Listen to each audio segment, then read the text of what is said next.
चलिए हम आपको बताते हैं इस मूवी के पीछे के साइंस कॉन्सेप्ट्स क्या है और कैसे एक बाप अपनी बेटी से छोटा हो सकता है। इस मूवी की शुरुआत ईयर 2067 में होती है और दिखाया जाता है कि धरती पर इंसानों का रहना शायद पॉसिबल नहीं होगा, क्योंकि धरती पर सब्जी और फसल नहीं उग रही थी। दुनिया के सभी लोग भूख के शिकार हो गए थे और ऐसा लग रहा था कि ह्यूमन रेस अब खत्म हो जाएगी। इस मूवी के मेन कैरेक्टर कूपर होते हैं, जो कि नासा में पायलट की नौकरी छोड़ के फार्मर बन गए होते हैं। उनका मकसद है इंसान की पॉपुलेशन को अर्थ पे सरवाइव करवाना। वो अपने फार्म हाउस पे अपने फादर इन लॉ, एक बेटा जो कि 15 साल का होता है और एक बेटी मर्फ 10 साल की के साथ रहा करते थे। कूपर एक विडो है और अपने बच्चों को अपने फादर इन लॉ के साथ पाल रहे हैं। कूपर की बेटी मर का साइंस में बहुत इंटरेस्ट होता है और वो पढ़ने में काफी तेज होती है। एक दिन मर्फ ने अपने पिता को बोला कि उसके कमरे में जो बुक शेल्फ है उसमें से किताब खुद ही गिर जाती है, और वो ये भी बोलती है कि उसके कमरे में एक भूत रहता है जो कि कूपर जैसा दिखता है। कूपर ने मर्फ की बातों पर ज्यादा गौर नहीं किया और कहा कि ये अनसाइंटिफिक बातें हैं। इस पे मर्फ जवाब देती है कि कूपर ने उन्हें सिखाया है कि साइंस का मकसद ही है उन बातों को समझाना जो कि इंसान की समझ से बाहर है।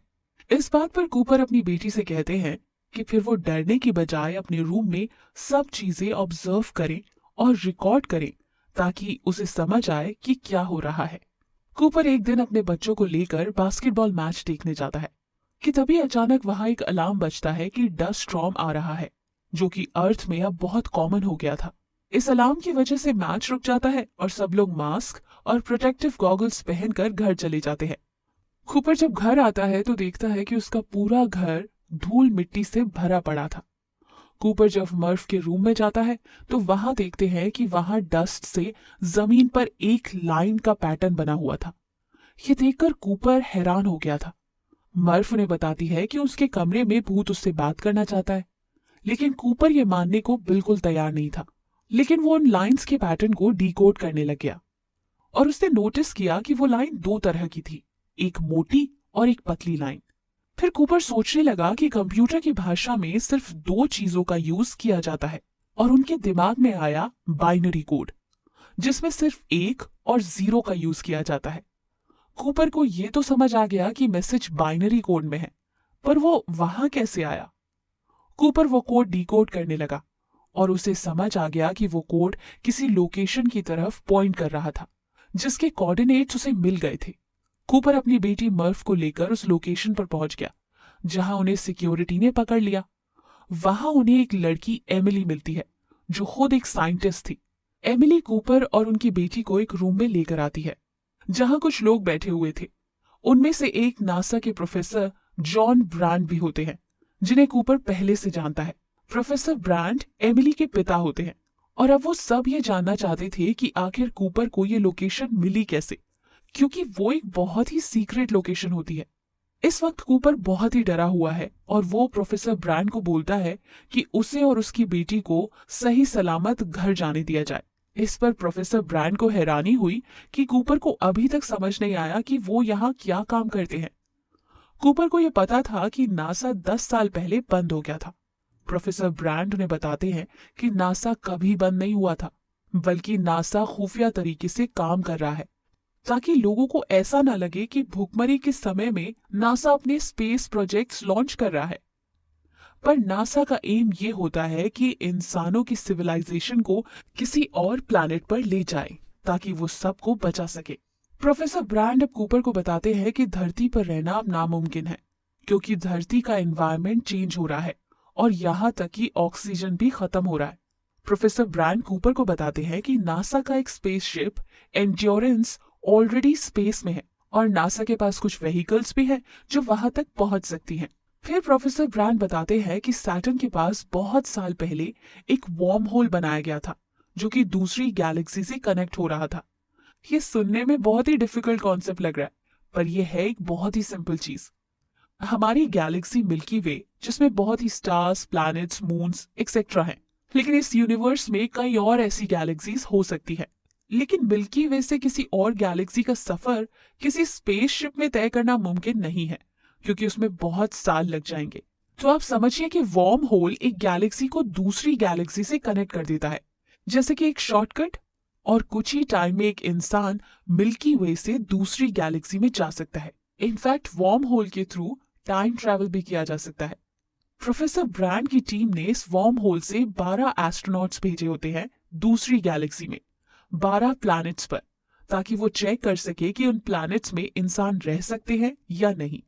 उन 12 एस्ट्रोनॉट्स के साथ रोबोट्स हैं जो नासा को सिग्नल भेजते थे अगर वो एस्ट्रोनॉट्स उन्हें प्लैनेट पर ऑन कर देते, जिसका मतलब होता कि प्लैनेट हैबिटेबल बन सकता है, यानी यहाँ इंसान रह सकते हैं।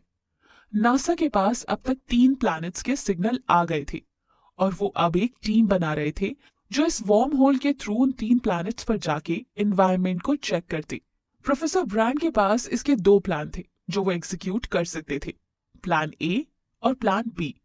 प्लान ए के मुताबिक अगर उन्हें एक हैबिटेबल प्लैनेट मिल जाता है तो वो एक बहुत ही बड़े स्पेसशिप में इंसानों को वहां तक ट्रांसपोर्ट कर देते। लेकिन इस केस में सवाल ये था कि वो इतनी बड़ी स्पेसशिप को अर्थ के ग्रेविटेशनल फील्ड से लॉन्च कैसे करेंगे। उस स्पेसशिप को लॉन्च करने के लिए बेहद खतरनाक फोर्स की जरूरत थी और प्रोफेसर ब्रांड इसी गोल को अचीव करने के लिए ग्रेविटी का कॉन्सेप्ट पढ़ रहे थे, ताकि अगर वो कुछ ही समय के लिए अर्थ का ग्रेविटेशनल फील्ड ऑफ कर देते तो उनके लिए स्पेसशिप को लॉन्च करना बहुत आसान होता और फिर स्पेसशिप को स्पेस में सिर्फ दिशा दिखाने का काम करना था। और प्लान बी ये था कि अगर प्लान ए फेल हो जाए और कोई हैबिटेबल प्लैनेट ना मिले तो इंसानों का डीएनए बचाकर जब कभी भी हैबिटेबल प्लैनेट मिले वहां भेज के ह्यूमन सिविलाइजेशन फिर से शुरू कर दे। इसके बाद प्रोफेसर ब्रांड कूपर से मिशन ज्वाइन करने की बात करते हैं, क्योंकि वो एक पायलट होते हैं और नासा को पायलट की जरूरत थी। कूपर मिशन पर जाने के लिए हाँ बोल देते हैं, पर इस बात पर उनकी बेटी मर्फ बहुत नाराज होती है, क्योंकि वो नहीं चाहती थी कि उनके पिता किसी जानलेवा मिशन पर जाने का खतरा उठाए। लेकिन कूपर जाने का डिसाइड कर लेते हैं। जाते समय वो अपनी बेटी के कमरे में जाकर उसे बाय बोलते हैं, लेकिन उनकी बेटी उन्हें रोकने की कोशिश करती है। वो बोलती है कि उसके कमरे में जो अजीब सी गतिविधियां हो रही थी उसने वो मैसेज डिकोड कर लिया है और मैसेज का मतलब है स्टे, यानी मत जाओ। लेकिन कूपर अपनी बेटी की बात पर ध्यान नहीं देते। जाते हुए उनके हाथ में 2 घड़ियां होती हैं, उनमें से एक वो अपनी बेटी को देते हैं और एक अपने पास रखते हैं और मर्फ को बताते हैं कि अब से उनका समय अलग अलग चलेगा। वो उन्हें समझाते हैं कि जहां वो जा रहे हैं वहां समय स्लो हो जाएगा। वो मर्फ से कहते हैं कि जब वो वापस आएंगे शायद मर्फ उनकी उम्र की हो जाएगी और कूपर की खुद की उम्र ऑलमोस्ट सेम ही रहेगी। चलिए आगे बढ़ते हैं। अब कूपर और उसके साथी उस वॉर्म होल से दूसरी गैलेक्सी में चले जाते हैं, जहां एक घरघंटुआ नाम के ब्लैक होल के पास वो 3 प्लैनेट्स होते हैं। इन 3 प्लैनेट्स के नाम है मिलर प्लैनेट, मन प्लैनेट और एडमंड प्लैनेट होता है। इन प्लैनेट्स के नाम उन एस्ट्रोनॉट्स के नाम पर रखे गए थे जिनने वहां से सिग्नल भेजा था। कूपर और उनकी टीम के सबसे नजदीक मिलर प्लैनेट था और वो सबसे पहले वहां जाने का फैसला कर लेते हैं। लेकिन ये वाला प्लैनेट ब्लैक होल के सबसे नजदीक होता है, तो यहाँ पर बिताया हुआ 1 घंटा धरती के 7 साल के बराबर है। यानी समय बचाने के लिए कूपर और उसकी टीम को बहुत जल्दी वहां से वापस आना होगा। कूपर, एमिली और उनका एक साथी डॉयल मिलर प्लैनेट पर जाने की तैयारी करते हैं और उनका दूसरा साथी रॉमली स्पेसशिप में ही उनका इंतजार करता है और ब्लैक होल को ऑब्जर्व करने का फैसला करता है। जब कूपर की टीम प्लैनेट मिलर पर लैंड करती है तो वो देखते हैं कि प्लैनेट सिर्फ कुछ फीट पानी से भरा होता है। उस प्लैनेट पर पानी के अलावा कुछ और नहीं था, तो उन्हें समझ आता है कि वहां पर लाइफ पॉसिबल नहीं होगी। इसी दौरान एमिली मिलर के रोबोट की तरफ जाती है जहां से उन्हें सिग्नल आ रहे थे, पर कूपर देखता है कि एक बहुत ही भयानक पानी का वेव उनकी तरफ आ रहा था जिसकी हाइट बादलों तक थी। वो एमिली को तुरंत इन्फॉर्म करता है कि उन्हें वहां से भाग जाना चाहिए, पर एमिली फंस जाती है और उन्हें मिलर का रोबोट बचा देता है। लेकिन उनका एक साथी डॉयल पीछे रह जाता है और उसकी मौत हो जाती है। अब प्रॉब्लम ये थी कि उनका स्पेसशिप स्टार्ट नहीं हो रहा था क्योंकि उसके इंजन में पानी भर गया था। उन्हें तब तक वेट करना पड़ेगा जब तक पानी निकल ना जाए। इस सब में उन्हें 3 घंटे से ज्यादा लग गए। जब वो अपनी असली स्पेसशिप एंड्योरेंस में वापस पहुंचे जिसमें कि रोमली उनका इंतजार कर रहा था। वो देखते हैं कि रोमली तब तक बूढ़ा हो चुका था, क्योंकि उसके लिए यहाँ कम से कम 23 साल गुजर गए होते हैं। उसकी दाढ़ी और बाल सफेद हो गए थे। रोमली कूपर को बताता है कि उसके लिए मैसेज है, जिसमें उनका बेटा उन्हें बता रहा है कि उसके फादर इन लॉ की डेथ हो गई है, यानी कि मर्फ के दादाजी, जिनने उन्हें बचपन से पाला था। इन 23 सालों में उनकी बेटी ने बस एक मैसेज उनके लिए भेजा था, क्योंकि वो उनसे नाराज थी। उस एक मैसेज में उनकी बेटी ने कूपर से कहा था कि वो उनकी उम्र की हो गई है, और उन्हें लगा था कि वो अब तक वापस आ जाएंगे, क्योंकि कूपर ने जाते समय बोला था कि वो तब लौटेंगे जब उनकी बेटी उनकी उम्र की होगी। कूपर के बेटे ने ये मैसेज भी भेजा था कि अब वो पिता बन गए हैं, यानी कि कूपर दादाजी बन चुके हैं। लेकिन यहाँ कूपर की उम्र उतनी ही है जितनी अर्थ से निकलते समय उनकी थी।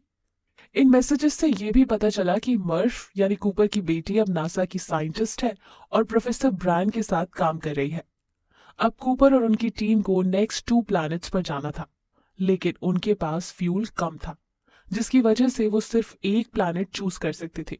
रोमली और कूपर मन के प्लैनेट पर जाना चाहते थे, क्योंकि वो नजदीक था, लेकिन एमिली एडमंड के प्लैनेट पर जाना चाहती थी, क्योंकि उनके मुताबिक वहां की इंफॉर्मेशन रिलायबल थी और वो एडमंड से प्यार भी करती थी। फाइनली उनकी टीम ने डिसाइड किया कि वो प्लैनेट मन पर जाएंगे, क्योंकि वो नजदीक था। जब उनकी टीम प्लैनेट मन पे पहुंच गई तो वहां वो देखते हैं कि मन अपने चैम्बर में सोए हुए होते हैं। जब वो मन को जगा देते हैं तो मन बोलते हैं कि ये प्लैनेट हैबिटेबल है, पर जहां वो अभी खड़े हैं वहां अमोनिया काफी क्वांटिटी में है, लेकिन इस प्लैनेट का एनवायरनमेंट ऊंचाई पर लाइफ सपोर्ट कर सकता है। मन ने अपना रोबोट भी बंद कर दिया होता है, क्योंकि उनके मुताबिक उनका रोबोट खराब हो गया था और वो गलत डेटा भेज रहा था। मूवी का सीन फिर एक हॉस्पिटल में शिफ्ट किया जाता है, जहां दिखाया जाता है कि प्रोफेसर ब्रांड अपनी आखिरी सांसें ले रहे होते हैं। वो मर्फ को बताते हैं कि प्लान ए कभी सक्सेसफुल नहीं हो सकता, क्योंकि वो ग्रेविटी का असली रहस्य कभी सुलझा नहीं पाएंगे। उनको ग्रेविटी की इक्वेशन सॉल्व करने के लिए उस ब्लैक होल का डेटा चाहिए, जहां अभी कूपर की टीम थी। प्रोफेसर ब्रांड मर्फ को बताते हैं कि प्लान ए तो बस उनके लिए एक जरिया था, जिससे वो एक टीम को वर्म होल से भेजे और प्लान बी को एग्जीक्यूट कर ले, जो कि ह्यूमन डीएनए को दूसरे प्लैनेट्स पर ले जाने का था। ये सुनकर मर्फ एमिली के लिए एक वीडियो रिकॉर्ड करती है, जिसमें वो बताती है कि प्रोफेसर ब्रांड की मौत हो गई थी और वो उन्हें प्लान ए के बारे में भी बताती है। इस वीडियो में वो ये भी पूछती है कि क्या उनके पिता यानी कूपर को इस सब प्लान का अंदाजा था या नहीं। जब कूपर वो वीडियो देखते हैं तो वो तय करते हैं कि वो वापस धरती पर अपने बच्चों के पास चले जाएंगे। रोमली कूपर से कहते हैं कि जब वो वापस धरती की तरफ जाए तो ब्लैक होल में एक रोबोट डाल दे, ताकि प्रोफेसर ब्रायन की इक्वेशन अर्थ पे नासा की टीम सॉल्व कर सके। कूपर और उनकी टीम जब मैन प्लैनेट को एक्सप्लोर करते हैं तो वो देखते हैं कि वहां तो लाइफ पॉसिबल ही नहीं है।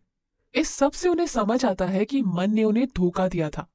मन ने जानबूझकर अपना रोबोट बंद कर दिया होता है, ताकि वो सही डेटा ना भेज सके और नासा की टीम उस प्लैनेट पर आए और मन उनका स्पेसशिप लेकर भाग जाए। मन का प्लान ये होता है कि वो उन सबको मार दे और धरती पर वापस चला जाए। वो कूपर पर हमला भी करता है, लेकिन उन्हें एमिली बचा देती है। इस सब के दौरान मन रोमली को मार देता है और अपने फ्लाइंग व्हीकल में एंड्योरेंस स्पेसशिप की तरफ जाता है। जब वो स्पेसशिप से कनेक्ट होता है, सिस्टम फेलियर की वजह से उनकी व्हीकल ब्लास्ट हो जाती है और वो मर जाते हैं। अब एमिली और कूपर एक फ्लाइंग व्हीकल में फाइनली एंड्योरेंस के साथ कनेक्ट हो जाते हैं। इस पॉइंट पर एंड्योरेंस स्पेसशिप ब्लैक होल की तरफ खिंची चली जा रही थी। कूपर डिसाइड करते हैं कि वो इस ब्लैक होल का फोर्स एक दूसरी डायरेक्शन में एक स्लिंग शॉट की तरह यूज करेगा, ताकि वो तीसरे प्लैनेट यानी प्लैनेट एडमंड पे पहुंच सके। और जिस वक्त वो ये प्लान एग्जीक्यूट कर रहे थे, वो अपने रोबोट को ब्लैक होल में छोड़ देते हैं, ताकि वो ब्लैक होल की इंफॉर्मेशन दे सके, जिससे प्रोफेसर ब्रायन की इक्वेशन सॉल्व हो सके। लेकिन उनका उस रोबोट से कनेक्शन टूट जाता है। कूपर अब फैसला कर लेते हैं कि वो अपनी फ्लाइंग व्हीकल को एंड्योरेंस स्पेसशिप से डिटैच करेंगे और एमिली को ह्यूमन डीएनए के साथ प्लैनेट एडमंड पर भेज के प्लान बी सक्सेसफुल करेंगे और खुद ब्लैक होल में जाकर प्लान ए को पूरा करने की कोशिश करेंगे। कूपर का फ्लाइंग ऑब्जेक्ट बहुत तेजी से ब्लैक होल में जाता है, लेकिन तभी उन्हें मैसेज आता है कि उन्हें फ्लाइंग व्हीकल से बाहर निकलना होगा, क्योंकि खतरा है। जैसे ही वो निकल जाते हैं वो देखते हैं कि उनका फ्लाइंग ऑब्जेक्ट ब्लास्ट हो जाता है। ब्लैक होल में ट्रैवल करते करते कूपर एक टेसरैक्ट में पहुंच जाते हैं, जहां उनका रोबोट भी होता है। अब आप कहेंगे कि टेसरैक्ट क्या है? टेसरैक्ट एक सिंपल क्यूब है जो 4 डायमेंशंस में एग्जिस्ट करता है। यानी उनके पास हाइट, ब्रेथ और विड्थ तो है ही, और साथ ही साथ वो टाइम में भी आगे पीछे जा सकते हैं। टेसरैक्ट का स्ट्रक्चर टाइम के साथ बदलता है। कूपर को समझ आ जाता है कि वो 5 डायमेंशंस के इंसानों ने इस ब्लैक होल के थ्रू एक टेसरैक्ट बनाया होता है ताकि इंसानों को बचाया जा सके। यानी कि अब कूपर 4 डायमेंशंस में होता है और वो टाइम में आगे पीछे जा सकता है। कूपर अपने आप को मर्फ के बचपन के रूम के बुक शेल्फ के पीछे मिलता है, लेकिन वो मर्फ से कम्युनिकेट नहीं कर सकते क्योंकि मर्फ 3 डायमेंशंस में थी और कूपर 4 डायमेंशंस में। तो उसी दौरान कूपर के दिमाग में ख्याल आता है कि वो मर्फ से ग्रेविटी के थ्रू बात कर सकते हैं, क्योंकि ग्रेविटी हर एक डायमेंशन में एग्जिस्ट करती है। तो कूपर मर्फ के रूम की किताबें पुश करके गिराने की कोशिश करते हैं ताकि मर्फ उन्हें नोटिस कर सके। कूपर डस्ट पर ग्रेविटी की मदद से कोड लिख देते हैं जो मर्फ के रूम में मूवी की शुरुआत में मिलता है, और कूपर ही उन्हें स्टे कोड भेजते हैं ताकि वो अपने पिता को इस मिशन पर जाने से रोक ले। इसके बाद ही कूपर को उनके रोबोट से इंफॉर्मेशन मिलती है कि ब्लैक होल का सब डेटा कलेक्ट कर दिया है और वो जाने के लिए तैयार है। कूपर को अब समझ आता है कि उसके साथ क्या हुआ। 5 डायमेंशन के लोगों ने टेसरैक्ट बनाया था ताकि वो इंसानों को बचा सके। 5 डायमेंशंस के लोग टाइम में आगे पीछे जा सकते थे और उन्हें पता चल गया था कि अर्थ खत्म होने वाली है। उन्होंने ये टेसरैक्ट बना दिया जिससे कूपर 4 डायमेंशंस में अपनी बेटी मर्फ को इंफॉर्मेशन भेज सकते जो 3 डायमेंशंस में थी। 5 डायमेंशन के लोगों ने मर्फ का रूम ही इसीलिए चुना था क्योंकि उन्हें पता था कि फ्यूचर में मर्फ नासा में साइंटिस्ट है और अगर उसे ब्लैक होल की इंफॉर्मेशन कूपर दे दे तो वो प्रोफेसर ब्रांड की इक्वेशन सॉल्व करके अर्थ के ह्यूमंस को बचा सकती है। अब सवाल ये उठता है कि कूपर ब्लैक होल का डेटा मर्फ तक कैसे पहुंचाएगा। कूपर के दिमाग में आइडिया आता है कि वो उस घड़ी का इस्तेमाल करेगा जो उनने मर्फ को निकलते समय बचपन में दी थी, जो शेल्फ पर पड़ी थी। वो उस घड़ी में एक कोड भेजते हैं जिसे मॉर्स कोड कहा जाता है, जिसे वो घड़ी की सुई में ग्रेविटी की मदद से सेंड करते हैं। जैसे ही मर्फ वो घड़ी उठाती है उसे समझ आ जाता है कि वो मॉर्स कोड है, और जब वो उसे डिकोड करती है तो उसे तुरंत समझ आ जाता है कि उसके पिता है। उसको ये भी समझ आता है कि बचपन में वो गोस्ट नहीं बल्कि उसके पिता ही थे। यहाँ से वो टेसरैक्ट खत्म होने लगता है और कूपर अपने आप को एक हॉस्पिटल बेड पर सोया हुआ पाते हैं। जब वो बेड से उठते हैं तो उन्हें पता चलता है कि वो स्पेस स्टेशन पर है और प्लान ए काम कर गया। ह्यूमंस को अर्थ से निकाल दिया है और वो एक बहुत ही हैबिटेबल स्पेसशिप में होते हैं। अब यहाँ एक ट्विस्ट आता है। जब कूपर ब्लैक होल से वापस निकलकर 3 डायमेंशंस में पहुंचने को होते हैं तो उनके लिए समय बहुत धीरे हो जाता है और अर्थ के लोगों के लिए बहुत साल बीत जाते हैं। कूपर अपनी बेटी को ढूंढते हैं और वो देखते हैं कि उनकी उम्र 80 साल से ज्यादा हो गई होती है और वो अपनी आखिरी सांसें ले रही होती हैं।